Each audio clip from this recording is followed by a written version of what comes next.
Good morning বন্ধুরা, welcome back to my channel. আশা করি তোমরা সবাই খুব ভালো আছো। আমি তো খুব খুব খুব খুব খুব ভালো আছি। আজকে অনেক দিন পরে তোমার সাথে দেখা করতে চলে আসলাম, কিন্তু এটা কিন্তু অনেক আগের দিনের ভিডিও, মানে তোমাদের কাছে এটা লেট আপলোড যাচ্ছে। এটা অ্যাকচুয়ালি ভিডিওটা হলে 1 তারিখে, সেপ্টেম্বরের 1 তারিখে আমরা সবাই মিলে, বুঝতেই পারছো লাগেজ টাগেজ দেখে, যে কোনো জায়গায় ভিডিও গেছিলাম। হ্যাঁ, গেছিলাম হলো দীঘাতে। আর আমরা আমাদের যেহেতু আমি থাকি বারাসাত চাপাডালিতে, তো সেখান থেকে আমরা এসি বাস হায়ার করে নিয়েছিলাম। আসার প্রথমে তোমাদেরকে বলে দিই যে হুট করে 1 তারিখে সেপ্টেম্বরে আমরা ঘুরু ঘুরু যাওয়ার কারণ হলো 3rd সেপ্টেম্বরে ছিল হলো আমার হ্যাপিওয়ালা বার্থডে। আমার এই জন্য আমার হাজব্যান্ড এটা আমাকে ঘুরু ঘুরু করে যেতে, আমি ঘুরতে ভীষণ ভালোবাসি, এই জন্য আমাদেরকে বেড়াতে নিয়ে গেছিলাম। আর একটা কথা, আরুষের প্রথমবার সমুদ্র দর্শন করেছে, মানে আরুষ 6+ এজ, কিন্তু আরুষ খুব খুব খুব এক্সাইটেড ছিল, কারণ আরুষ কোনোদিনও ছোটোবেলার থেকে সমুদ্র দেখেনি।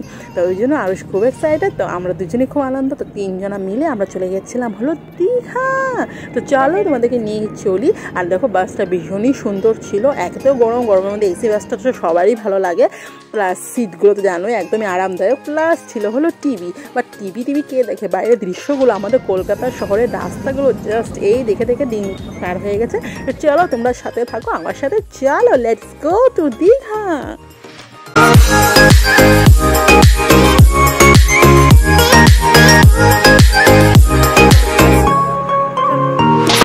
প্রায় অনেকক্ষণ পরে একদম হাফ রাস্তাতে, মানে দীঘার আর কলকাতার হাফ যে রাস্তাটা, সেখানে আমাদেরকে নামিয়ে দিয়েছে, বিকজ এখন হলো ব্রেকফাস্ট টাইম।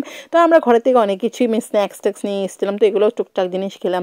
আর এখন এখানে নামিয়েছে, এখানে ছিল হলো ডিম সিদ্ধ, কচুরি, নানা রকমের জিনিস ছিল, কিন্তু বসে যে খাবো আরাম করে একদমই সময় নেই, ওদের তাড়াহুড়ো লাগিয়েছিল একজন ড্রাইভার। যাই হোক, জলদি করে আমরা কি করে নিলাম, আমরা নিয়ে নিলাম হলো ডিম টোস্ট, ঠিক আছে। আর রেস্টুরেন্টটা ভীষণই সুন্দর, সেটা তোমাদেরকে একটু ঘুরিয়ে দেখিয়ে দিলাম। তোমরা যখন দীঘা যাবে, হয়তো এই রেস্টুরেন্টে হয়তো এসছো, বা যারা যাওনি হয়তো আসবে। দেখ, আমার ভীষণ ভালো লাগে, তাদের সঙ্গে শেয়ার করলাম। তো আমরা জলদি ডিম টোস্ট অর্ডার করে নিয়েছি, আর এই ফাঁকে এগুলো তুলে নিলাম একটু ওটা হোটেলটা। এবার চলে যাবো গাড়িতে গিয়ে বসে খাবো হলো ডিম টোস্ট।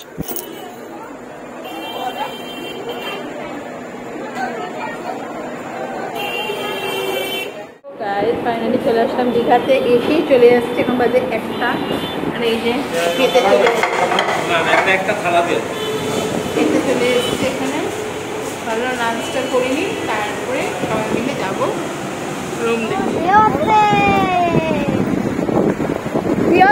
করছে ওরা, দেখেছো?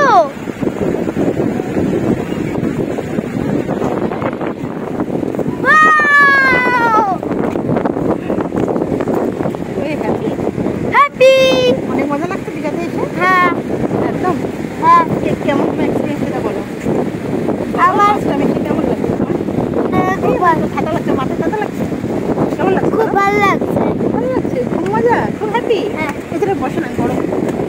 তো বন্ধুরা, ফাইনালি আমরা 6 ঘন্টা পর এখন, সো ফাইনালি দেখতেই পারছো একদম আনন্দর জায়গাতে চলে এসেছি। তো এখানে একদমই কথা বলছিলাম, কিছুই শোনা যাচ্ছিল না, এই জন্য পরে তোমাদেরকে ভয়েস দিতে হচ্ছে। এখানে আমি এটাই বটর করছিলাম যে ফাইনালি 5 ঘন্টা পর আমরা চলে আসলাম আমাদের মনপসন্দ জায়গাতে, আর এখান থেকে আর লড়তে ইচ্ছে করছে না। কিন্তু আমাদেরকে তো হোটেল খুঁজতে হবে, হোটেলে গিয়ে আগে রেস্ট করে ফাইনালি বিকালবেলা আসতে হবে, তাই তো। কিন্তু এখানে যেতেই ইচ্ছে করে না, সেটা তোমরা জানো তো, যারা তোমার সবসময় আমার বন্ধু এতদিন ধরে রয়েছে, তোমরা সবাই জানো যে আমি একমাত্র ভিডিও বানাই, কিন্তু একমাত্র আমার এটা একটা অ্যাসেটের জন্য, যাতে ছোট্টবেলা, মানে এখন আরুষের যতটা ছোটবেলা যত কিউটনেস আছে সব কিছু এখানে সেভ হয়ে থাকবে, যাতে আমি যখন নাকি আরুষ বড় হবে তখন যেন ও এই ছোটবেলার যে আনন্দগুলোকে আবার ফিল করতে পারে। আর আমার যেন আরুষের ছোটবেলাটা সারা জীবন আমি আমার এই ইউটিউব চ্যানেলের মধ্যে দেখতে পারি, আর আমার এতগুলো যে আনন্দের মোমেন্টগুলো আমি আমার লাইফে কাটাচ্ছি, প্রত্যেকটা আনন্দের মোমেন্ট যেন এটার মধ্যে সেভ হয়ে থাকে, এটাই হলো আমার একমাত্র কারণ, বুঝতে পারলে তো।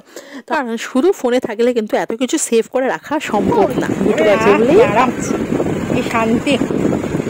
তো দেখেছি আরুষ তো একদম হেভি মজা না আরুষ?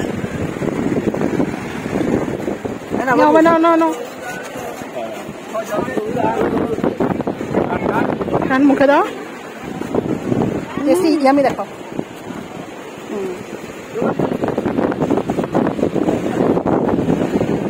তো এবার আমার একটা গাড়ি নিয়ে নিলাম, তো সেটা করে যাচ্ছি হোটেল দেখতে। তো দেখো রাস্তার মধ্যে দেখতে পারলাম একদম পুরীর ডুপ্লিকেট জগন্নাথ মন্দির বানানো হচ্ছে দীঘাতে। এতদিনে জানি পুরো রেডি হয়েও গেছে। আমি তো সেপ্টেম্বরে যেহেতু গিয়েছিলাম, তোমরা জানি না কারা কারা ভিজিট করেছো, কিন্তু দেখো সত্যিকারে একদম পুরো লাগছে না পুরীর জগন্নাথ মন্দির। তো যাই হোক, আমরা চলে আসলাম এখানে। হোটেল যে এরিয়াটা, এটা হলো ওল্ড দীঘা, ঠিক আছে? আমরা ছিলাম ওল্ড দীঘাতে। তো এখানে তো তোমরা জানোই লাইনে প্রচুর হোটেল, কিন্তু নিজের মনের মতন একটু সি বিচের সামনে থাকবো এমনই আমার একটা হোটেলের ইচ্ছা ছিল।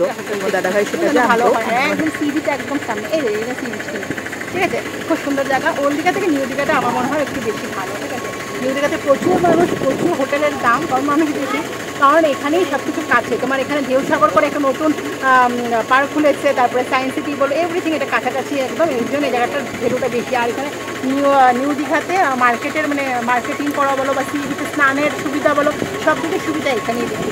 এই জন্য এখানে একটু ভ্যালুটা বেশি। আমরা এখানেই থাকবো। ওই দীঘাতে আমরা নেমেছিলাম, দেখতেই পারলে আমরা বলবো গভর্নমেন্ট বাস থেকে ওখানেই নেমেছিলাম। ওখানে খাওয়া দাওয়া করে একটু ঘুরে ঘুরে আসলাম।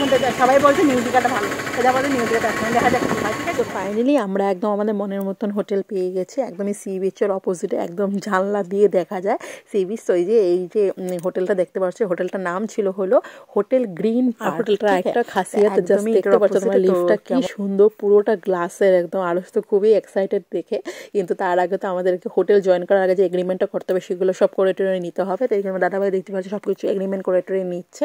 তারপরে আমরা রেস্ট করব, তারপরে বেরোবো। কারণ দেখতে পাচ্ছ বাইরে একদম খা রৌদ্র। ভাদ্র মাস হলে সেপ্টেম্বর মাস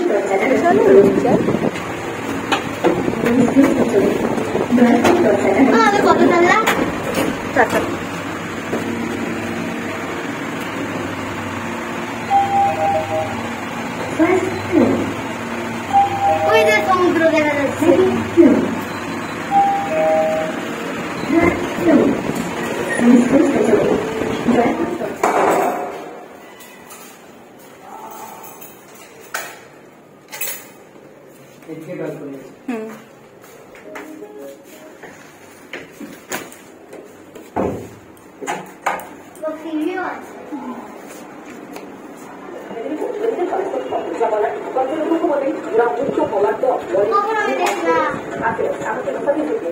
এই তো আমরা আপাতত এই রুমটা নিলাম, তোমাদের নিচের থেকে দেখিয়েছিলাম, লিফটে করে আমার হাজব্যান্ড উঠছিল। এই রুমটাই পছন্দ হলো। রুমটা নন এসি, এত এসি দরকার নেই, কারণ এতটা গরম না, তবে অনেক সুন্দর। এই দেখো টিভি চলছে, সুন্দর সেট আপ আছে। এদিকে এই যে যেটা আমাদের মেন দরকারি আমাদের মহিলাদের, এই তো ড্রেসিং টেবিল রয়েছে। এদিকে আবার এই যে ওয়ার্ড্রপ রয়েছে, ব্ল্যাঙ্কেট ট্যাঙ্কেট দেওয়া আছে, ব্ল্যাঙ্কেটের দরকার নেই, তাই ওয়ার্ড্রপ রয়েছে সুন্দর। ভিউটাও খুব সুন্দর। আবার একটা জিনিস দেখো, সারাদিন যত ইচ্ছে ভিডিও বানাবো। এই যে ওয়াইফাই বসানো আছে, এটা আমার সবচেয়ে থেকে মেন মানে ইম্পর্টেন্ট কাজের জিনিস হয়েছে। একদম মানে যেটা দরকার ছিল আমার সেটাই আমি পেয়ে গেছি। ওয়াইফাই আছে, যত ইচ্ছে ভিডিও বানাতে পারবো মানে হোটেলে থেকে। আর এদিক দিয়ে মানে করিডোর আছে, এটা আমাদের করিডোর না, আমাদের করিডোরটা এই দিকে। এই যে হ্যাঁ, আমাদের করিডোরটা এখানে। এই যে এখান থেকে পুরো দেখা যাচ্ছে, দেখতে পাচ্ছ সি বিচটা পুরো দারুণ দেখা যাচ্ছে, দারুণ সুন্দর। হয় এত সুন্দর হাওয়া আসছে না, দেখো খুব সুন্দর বিচ দেখা যাচ্ছে, তাই না? একদম বিচের অপোজিটে মানুষরা তো স্নান করছে, দেখেছ? ঘিচিমিচি করছে মানুষ। তো এই তো হেভি হাওয়া আসছে না, বাবা হাওয়া আসছে না হেভি একদম। হ্যাঁ, জুতোটা খুলে রাখি। আর এই তো আমাদের তিনজনের জন্য এনাফ বড় বিছানা, আর এই দুটো চেয়ার দিয়েছে, করিডোরে নিয়ে নিতে পারবো, নাহলে এখানেও খেতে পারবো, ঠিক আছে? এখানে একটা ফিল্টার দিয়ে দিয়েছে, এদিকে আবার একটা সাবান দিয়ে দিয়েছে বাথরুম ইউজ করার জন্য। আর এই তো বাথরুম, এই যে বাথরুম, এটাতে হট ওয়াটার মানে গরম জল, ওটাতে ঠান্ডা জল, ঠিক আছে? এই সুন্দর, ভালো। এটা কেমন লাগলো রুমটা? আমার ভীষণ ভালো লেগেছে, খুবই সুন্দর। দেখো এটা আসছে না আসলে বাইরে দিনের আলোতে, একদম সি বিচ সামনে, দারুণ হাওয়া আসছে একদম। আর সেখানে শুয়েই পড়েছে, দেখো বালিশ পাতা অলরেডি শুয়েই পড়েছে। চলো এখন ফ্রেশ ট্রেশ শুয়ে আপাতত বাজে হলো এই যে 2:03, ঠিক আছে? ফ্রেশ ট্রেশ হয়ে একটু রিল্যাক্স করি, যে রোডটাকে নেমে আসবে মানে 4:30 থেকে, আবার সারা দিনের নামে দীঘাতে যার জন্য মানুষ আসে বেরিয়ে যাবো, ঠিক আছে? আর দেখা যাক এই রোদের মধ্যে স্নান আর কি, স্নান কতটা ইউনিক, আর বাচ্চা কাছে নিয়ে বুঝতেই পারছি না, কতটা ইচ্ছা নিয়ে ব্যাগ নেওয়া না বুঝতে পারছি না কিনা। আর তবে যাবো সি বিচের জন্য তো যেটাতে এসছি।